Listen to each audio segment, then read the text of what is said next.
High, আমি শুভশ্রী। আজকে তোমাদের সাথে ব্যাঙ্গালোরের নিমহান্স হসপিটালে কিছু ডিটেলস শেয়ার করব।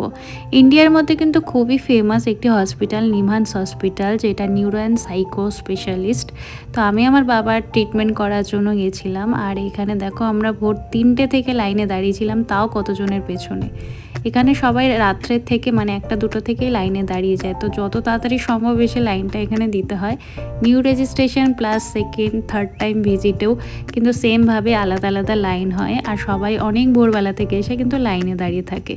মোটামুটি 7টা নাগাদ এখানে টোকেন দেওয়া হয়, যে টোকেন নিয়ে এইভাবে এন্ট্রি করতে হয়। এটা নিউ রেজিস্ট্রেশনের লাইন। তো এখানে আমরা ঢুকে কিছুক্ষণ ওয়েট করছিলাম, আর এরপরে হবে আমাদের মানে আধার কার্ড দিয়ে পেশেন্টের রেজিস্ট্রেশন এই কম্পিউটারে। আর এই কম্পিউটার দ্বারা আরেকটা টোকেন নাম্বার বেরোবে, ওই টোকেন নাম্বার নিয়ে যেতে হবে রেজিস্ট্রেশন কাউন্টারে। এটা হলো সেই রেজিস্ট্রেশন কাউন্টার, এখান থেকে পেশেন্টের ফাইলটা তৈরি হয়।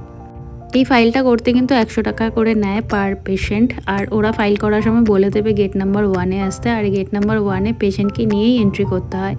আর এটার ভেতরেই তোমাদেরকে ফার্স্ট স্ক্রিনিং করানো হবে, আর স্ক্রিনিংয়ে সব ডিটেলস শুনে ওনারা সাজেস্ট করবে যে তোমার জন্য কোন ডক্টর ভালো হবে, সেই ডক্টর মানে স্পেশাল ডক্টরের কাছে তোমাদেরকে তারপরে পাঠানো হবে। এই হসপিটালে কিন্তু ডক্টর দেখাতে প্রচুর টাইম লাগে, মানে এক একটা ডক্টর দেখানোর জন্য সারাটা দিন তোমাকে দিতে হবে। এখানে সময় আর ধৈর্যের খুবই দরকার পড়ে। গেট নাম্বার 2-তে নিউরোলজিস্টরা বসেন, আর গেট নাম্বার 3-তে নিউরো সার্জনরা বসেন। আর এখানে ফ্রি মেডিসিন শপ হলো এটা, যেখানে সব ওষুধ মেবি পাওয়া যায় না, কারণ আমাকে সব জনতা বাজার মানে এই মেডিসিন শপটা থেকে কিনতে হয়েছিল, কিন্তু খুবই অ্যাফোর্ডেবল প্রাইসে সব ওষুধ পাওয়া যায়। আর এখানে এরকম গাড়ির ব্যবস্থা আছে এক একটা বিল্ডিং থেকে আরেকটা বিল্ডিংয়ে পেশেন্টকে নিয়ে যাওয়ার জন্য, কিন্তু এটা সচরাচর পাওয়া যায় না সব সময়। এই হসপিটালে সব রকম টেস্টই অ্যাভেলেবেল আছে, আর তাছাড়াও পেশেন্ট বা পেশেন্ট পার্টির খাওয়া দাওয়ার জন্য ক্যান্টিনের ব্যবস্থাও আছে।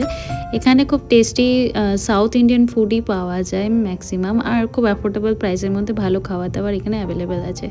আর বাবাকে কার্ডিওলজিস্ট দেখানোর জন্য এই হসপিটালে নিয়ে যাওয়া হয়, শ্রী জয়দেবা হসপিটাল, যেটা কার্ডিও স্পেশাল। আর এছাড়াও বাবাকে কিছু গ্যাস্ট্রো আর নেফ্রোলজিস্ট দেখাতে হয়েছিল, সেটা হলো সেন্ট জোনস হসপিটাল। এগুলো খুব কাছেই নিমহান্স হসপিটাল থেকে। প্রথম রেজিস্ট্রেশন যে বারে হয়, নেক্সট ফলো আপও কিন্তু ওই বারেই করাতে হয়, মানে 1 সপ্তাহ টাইম এখানে লাগে। তো বাবাকে অনেক ডক্টর দেখাতে হয়েছিল আরও, আর সাথে এমআরআই ছিল আর ব্লাড টেস্ট ছিল। তো সমস্ত রিপোর্ট কালেক্ট করে আমরা নেক্সট মঙ্গলবার আবার ডক্টর দেখানোর জন্য ভোরবেলা লাইনে দাঁড়িয়েছিলাম। ভোরবেলা লাইনে না দাঁড়ালে কিন্তু আরও বেশি সময় লেগে যাবে ডক্টর দেখাতে। এবার বলি খরচার কথা। আমাদের প্রথমে রেজিস্ট্রেশনের জন্য 100 টাকা লেগেছিল, আর টেস্টের জন্য আর মেডিসিনের জন্যই টাকা দিতে হয়েছে।